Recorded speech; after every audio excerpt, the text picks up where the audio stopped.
Hello viewers, এ পর্যায়ে আমরা copyright সংক্রান্ত কিছু বিষয়ে সংক্ষেপে আলোচনা করার চেষ্টা করব। তো প্রথমে আমরা জেনে নেই কপিরাইট জিনিসটা কি। এটা যদি আমরা সংক্ষেপে এবং সাবলীল ভাষায় বুঝতে যাই একবারে সহজভাবে, ফর এক্সাম্পল আপনি কোনো কিছু একটা ক্রিয়েট করলেন, কোনো কিছু একটা তৈরি করলেন, ওই জিনিসের কপিরাইট অনার আপনি নিজে।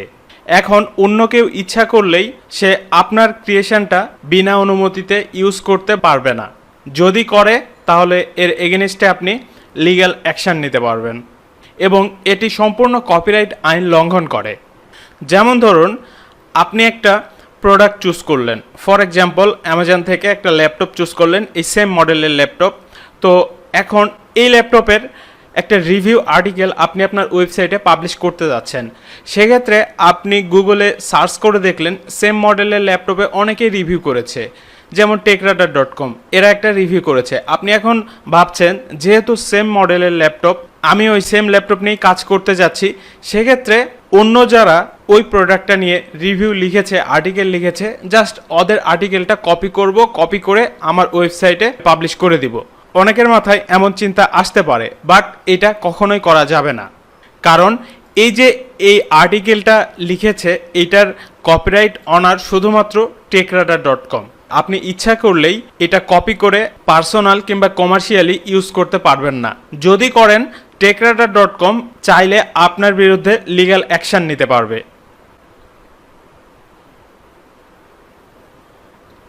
এমনকি এই যে ইমেজটা দেখতে পাচ্ছি আমরা, এই ইমেজটাও কপি করা যাবে না। কারণ দেখুন, techradar.com এডিট করে তারা তাদের ওয়েবসাইটের লোগো বা নাম দিয়ে দিয়েছে এখানে। তবে হ্যাঁ, আপনি যদি এখন এই ল্যাপটপটা রিভিউ করতে যান, তাহলে অবশ্যই তো এই ল্যাপটপের কিছু ইমেজ দরকার হবে। সেক্ষেত্রে ইমেজগুলো কোথায় পাবেন? আপনি তো আর নিজে প্রতিটা ল্যাপটপ কিনে দেন ফটো ক্যাপচার করে ওই ফটো ইউজ করা পসিবল না। সেক্ষেত্রে যেটা করতে পারি, যেই ব্র্যান্ডের ল্যাপটপ আমরা রিভিউ করতে যাচ্ছি ওই ব্র্যান্ডের ওয়েবসাইটে গিয়ে ইমেজগুলো ডাউনলোড করে নিজেদের মতো করে এডিট করে ইউজ করতে পারি। সেক্ষেত্রে প্রবলেম হওয়ার কথা না, কারণ আমরা ওই ইমেজগুলো ইউজ করছি তাদের প্রচারের জন্যই। ফর এক্সাম্পল, আমরা যদি অ্যাসুসের এই ল্যাপটপটা নিয়ে একটা রিভিউ আর্টিকেল লিখি, তাহলে এই যে ইমেজটা যদি আসুসের ওয়েবসাইট থেকে আমরা ডাউনলোড করে আমাদের আর্টিকেলের মধ্যে ইউজ করি, তাহলে কিন্তু আসুসও একদিক থেকে বেনিফিটেড হচ্ছে, কারণ আমরা তাদের প্রোডাক্টটা রিভিউ করছি, তাদের প্রোডাক্টটা সেল করে দিচ্ছি। এই ক্ষেত্রে আসুস কোনো লিগ্যাল অ্যাকশন নেবে না বা নেওয়ার কথাও না। কিন্তু আমরা যদি অন্যান্য যারা রিভিউ করেছে, অন্য কোনো রিভিউ সাইট, অন্য কোনো নিশ সাইট, অথর সাইট, ওই সমস্ত ওয়েবসাইট থেকে বিভিন্ন আর্টিকেল ইমেজ যদি কপি করে আমাদের ওয়েবসাইটে ইউজ করি, সেক্ষেত্রে ওই ওয়েবসাইটের যারা মালিক তারা চাইলে আমাদের বিরুদ্ধে লিগ্যাল অ্যাকশন নিতে পারবে। আবার এমন অনেক সাইটও আছে যারা ফ্রিতে বিভিন্ন ইমেজ, ভেক্টর বা যে কোনো গ্রাফিক্যাল প্রোডাক্ট ফ্রিতে প্রোভাইড করে, যেগুলো আমরা পার্সোনালি বা কমার্শিয়ালি ইউজ করতে পারবো।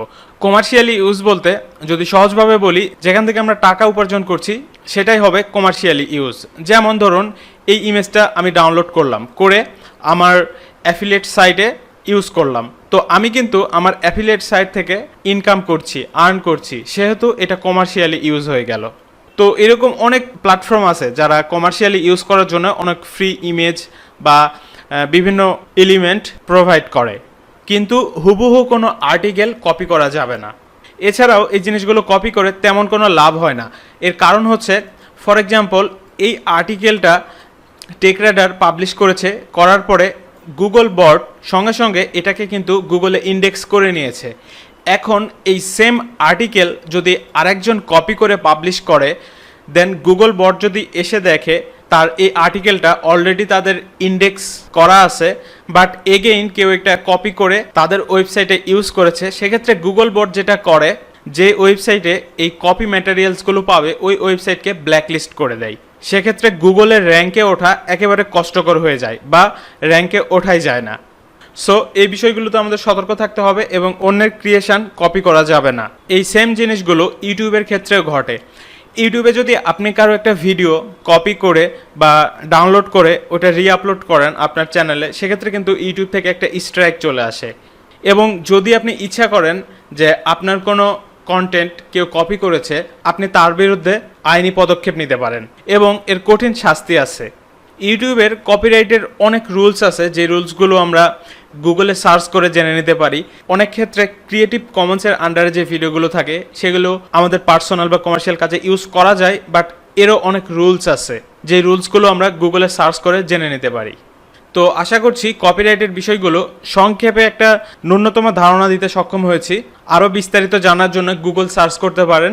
অবশ্যই সতর্ক থাকবেন এবং কপিরাইট আইন মেনে চলবেন। কারো কোনো কন্টেন্ট কপি করবেন না, কারো কোনো আর্টিকেল কপি করবেন না।